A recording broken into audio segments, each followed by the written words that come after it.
Nanti kalau kamu udah jadi istriku, aku nggak mau kamu punya urusan utang piutang apapun. Cukup ini yang terakhir. Aku tahu kamu minjemin orang. Aku pun juga nggak akan gampang-gampang minjemin orang karena aku sadar kalau sudah berumah tangga, berarti secara finansial aku bertanggung jawab sepenuhnya.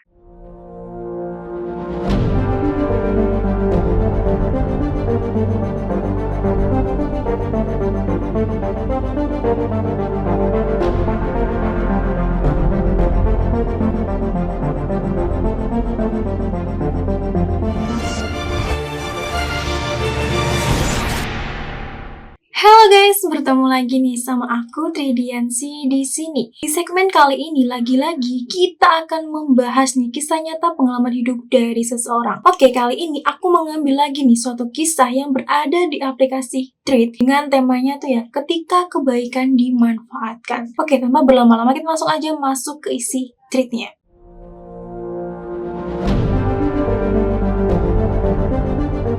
Mau cerita sedikit tentang pertemanan yang kandas setelah 8 tahun bersama. Si pemilik akun Threads kita panggil saja namanya Sinta ya guys, biar lebih gampang. Jadi, waktu Sinta SMA dulu, Sinta punya teman deket cewek yang dia selalu support dan setia dengerin cerita Sinta. Jadi, saksi hidupnya Sinta ketika hidupnya Sinta tuh lagi susah-susahnya. Dulu mereka saling tolong-menolong, sharing, hingga pada akhirnya ada sebuah kejadian yang sepele yang membuat hubungan Sinta renggang dengan temannya ini. Temannya Sinta kita panggil saja namanya Yulia ya, biar lebih gampang aja. Sinta kerja di kota S dan Yulia sering mampir ke mesnya, tempat kerjanya Sinta, buat sekedar main-main dan cerita-cerita. Kebetulan rumahnya Yulia juga di kota S. Jaraknya ke mes Sinta tuh sekitar 25 menitan. Setiap Yulia mau main ke tempatnya Sinta, Yulia tuh selalu nanya kayak gini ke Sinta. Lagi di mes nggak? Nah, suatu ketika Sinta lagi burn out banget dan bener-bener gak mood ketemu siapa-siapa. Habis pergi kerja langsung pulang ke mes, full istirahat. Tiba-tiba Yulia chat Sinta dengan percakapan seperti ini. Lagi di mes gak? Iya,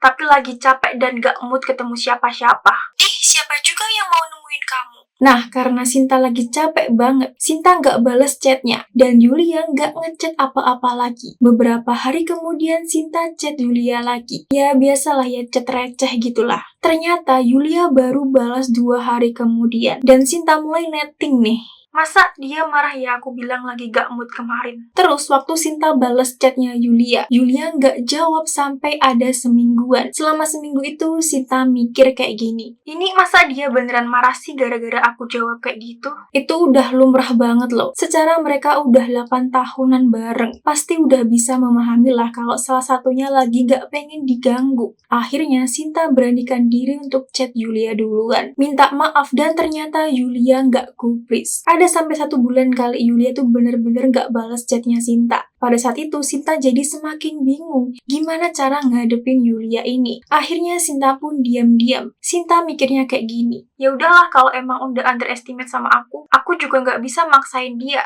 buat mempertahankan pertemanan kalau emang dia nggak mau. Sangat disayangkan sih, hanya karena omonganku yang sepele gitu, jadi merusak pertemanan yang terjalin 8 tahun. Dan ya, nggak kerasa ternyata mereka diam-diaman udah sampai 2 tahunan. Sinta pun udah bener-bener mengikhlaskan kalau emang Yulia udah nggak mau temenan lagi sama dia. Tapi ternyata suatu hari, Sinta dikejutkan dengan sesuatu ketika pulang kerja. Pas Sinta lihat, ternyata HP-nya Sinta tuh ada satu panggilan tak terjawab dari Yulia. Ya, Sinta kaget dong. Ini anak kepencet atau emang telepon beneran nih, gitu kan. Akhirnya Sinta chatlah Yulia. Ternyata emang Yulia tuh mau telepon. Setelah basa-basi sebentar, Yulia bilang katanya ada yang mau dibicarakan. Ada kabar suka dan ada kabar dukanya, guys. Kabar sukanya adalah Yulia mau nikah dalam waktu dekat. Dan kabar dukanya adalah Yulia mau utang buat tambah-tambah modal nikahnya. Emang horor banget sih kalau ini ya, guys. Sinta langsung haheho. Yulia mau pinjem uang 7 juta. Ya, menurutku adalah nominal yang cukup besar ya. Ini anak emang kehabisan urat malu apa gimana? Kok segampang gitu loh? Secara mereka udah gak pernah deket lagi hampir 2 tahunan. Sinta chat juga dicuekin dan ujung-ujungnya sekarang mau pinjem duit. Dan setelah Yulia bilang mau pinjem duit, Sinta bilang gini, aku nggak bisa bilang kasih keputusan pada saat ini juga. Kasih aku waktu buat mikir. Setelah Yulia setuju, terus Yulia tuh bilang, katanya dia tuh tahu kalau pacarnya Sinta tuh lolos seleksi ASN. Terus Yulia bilang juga katanya dia tahu selama ini Sinta pindah kos tuh udah 2 kali di tempat yang agak jauhan. Ya spontan Sinta nanya dong kayak gini, kamu tahu dari mana? Ada deh pokoknya.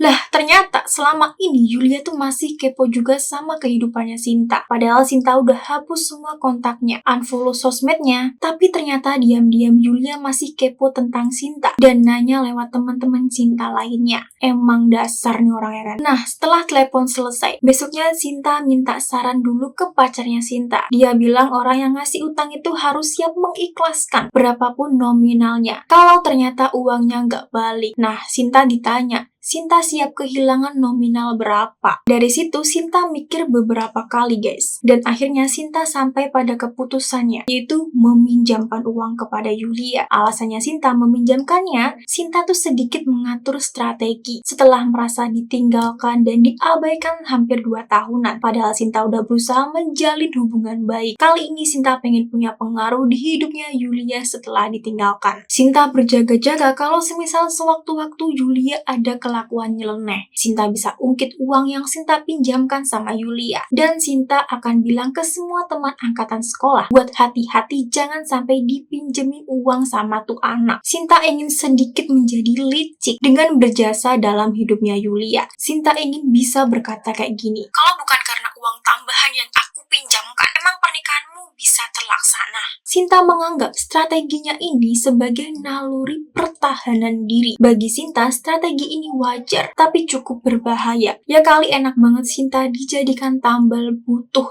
Sesekali jadi orang licik lah ya kan. Capek banget jadi orang baik kalau dimanfaatin. Nah, setelah Sinta transfer nih uangnya, Yulia tuh kasih undangannya ke Sinta. Dikirim dalam bentuk PDF ya guys. Dan Sinta ngakak banget. Ada ya ternyata orang yang nggak tahu malu kayak gini. Ngundang teman ketika ada butuhnya doang. Itu kalau misal bukan karena utang duit, mungkin Sinta juga nggak tahu kalau Yulia tuh mau nikah. Nah, sekarang cerita waktu hari H. Sinta nggak datang, tapi Sinta minta tolong wakilkan ke mamanya Sinta, biar Yulia dan sekeluarganya itu semakin segan. Dan Sinta pengen tahu semeriah apa sih acaranya Yulia ini. Kebetulan dulu ibunya Yulia dan mamanya Sinta tuh kayak cukup akrab. Setelah pulang kondangan, mamanya Sinta tuh cerita acaranya tuh sederhana, tapi cenderung tidak layak. Katanya gitu ya. Sampai difotokan dekor dan makanannya. Masalah utang itu Yulia janji nyicil selama 12 bulan. Dan semenjak saat itu komunikasi Sinta dan Yulia hanya sebatas menagih hutang. Sempat beberapa kali dia bilang belum bisa bayar dulu. Tapi tetap Sinta paksa. Gak mau tahu Yulia mau nyari talangan sampai jungkir balik kek. Yang penting utangnya lunas. Dan alhamdulillah setelah 12 bulan, uang 7 jutanya Sinta kembali sempurna. Tapi ini belum selesai guys. Nah, di situ Yulia tuh masih nyicil utang yang ke-9.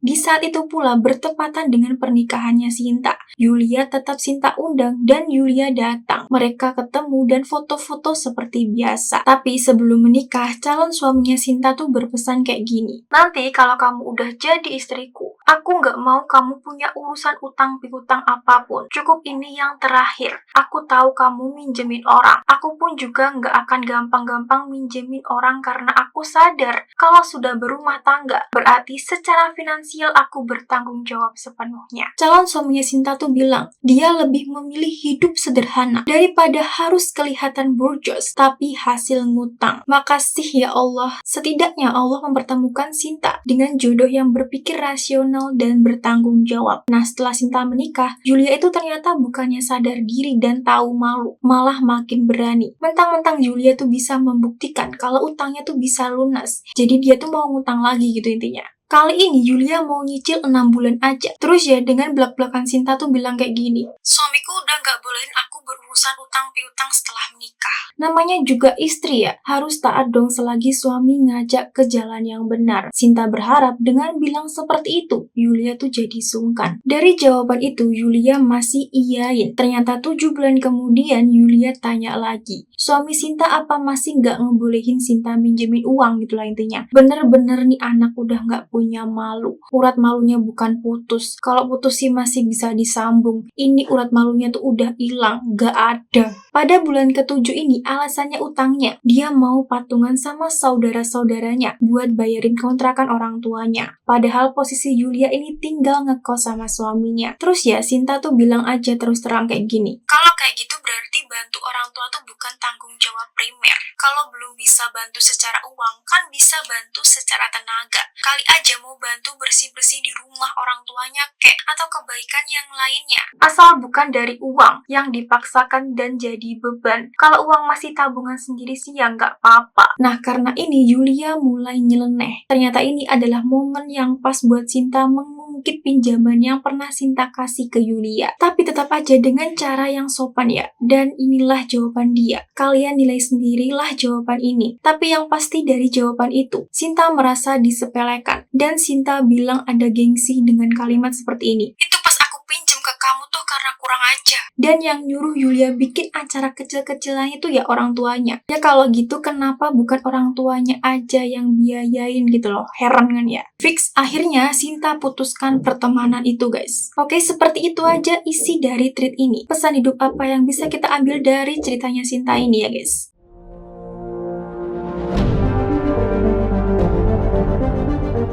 Setia dalam suka dan duka bukan jaminan hubungan akan bertahan selamanya. Hubungan Sinta dan Yulia sudah berjalan selama 8 tahun, bukan waktu yang sebentar. Tapi ternyata satu kejadian sepele bisa jadi awal keretakan, ketika salah satu pihak mulai berhenti saling memahami. Ini membuktikan bahwa waktu panjang tidak selalu berbanding lurus dengan kedalaman pemahaman dan komitmen. Jangan terlalu baik sampai bisa dimanfaatkan. Sinta adalah tipe teman yang setia, jujur dan berusaha menjaga hubungan. Tapi saat Yulia berusaha menjadi sedikit licik untuk menjaga dirinya sendiri, justru di situ Sinta sadar bahwa kebaikannya tanpa batas bisa membuat Sinta jadi korban egoisme orang lain. Orang yang pergi saat kita jatuh, tapi datang saat butuh. Bukan teman, mereka pemain. Sinta sudah cukup bijak menyadari bahwa Yulia hanya muncul ketika Yulia punya kepentingan aja. Di saat Sinta burnout dan butuh ruang, Yulia malah menyindir dan menjauhinya. Tapi saat Yulia butuh uang, Yulia datang dengan muka tebal. Itu bukan pertemanan. Itu adalah transaksi sepihak. Utang itu menguji karakter seseorang. Bener banget kalau ini mah. Ketika Sinta pinjamkan uang dan Yulia bisa melunasinya, bukan berarti masalahnya tuh selesai. Cara Yulia kembali minta utang dengan dalih dan alasan yang dibuat-buat menunjukkan bahwa bukan soal nominal, tapi soal mentalitas tidak tahu diri. Strategi pertahanan diri bukan kejahatan. Sinta menyebut strategi sedikit licik sebagai cara bertahan, dan itu valid. Ketika seseorang pernah menyakiti Sinta dan Sinta masih memilih bantu, setidaknya Sinta belajar menjaga posisi agar tidak terinjak lagi. Memang kadang kita harus sedikit egois untuk melindungi diri sendiri dari orang yang nggak tahu diri. Suami yang baik bisa jadi pelindung paling rasional. Punya pasangan yang membimbing Sinta untuk tidak terjebak dalam drama utang piutang dan fokus membangun hidup bersama adalah berkah yang luar biasa. Suaminya Sinta menunjukkan kepemimpinan dan kedewasaan yang luar biasa karena dia tahu rumah tangga bukan ajang jadi penolong umum. Mengakhiri pertemanan itu wajar jika hanya menyisakan luka dan beban. Kadang kita perlu meninggalkan orang yang dulu dekat demi menjaga mental dan harga diri kita. Sinta sudah cukup sabar, cukup dewasa, dan cukup memberikan kesempatan. Saat semua usaha dibalas dengan pengabaian, Sinta berhak memilih untuk menyudahi semuanya tanpa rasa bersalah. Oke, sampai situ aja perjumpaan kita kali ini. Bagaimana pendapat kalian mengenai cerita ini ya guys? Komen di kolom komentar. Sebelumnya, terima kasih banget buat kalian yang sudah nonton video aku sampai akhir. Dan terima kasih banget buat kalian yang sudah memberikan saran maupun kritik mengenai beberapa kesalahan aku. Dan dari kritik dan saran kalian akan aku gunakan sebagai evaluasi diri aku sendiri untuk menjadi yang lebih baik lagi. Dan bisa memberikan tontonan yang menarik dan juga bermanfaat buat kalian. Kalau kalian tuh ada ide atau mungkin kalian tuh pengen menceritakan pengalaman hidup kalian dan aku bawakan di channel YouTube ini, boleh banget kalian tuh kirim cerita kalian di akun email aku yaitu tridiansi502@gmail.com. Kalau aku ada salah kata mohon dimaafkan. Aku Tridiansi. Bye-bye!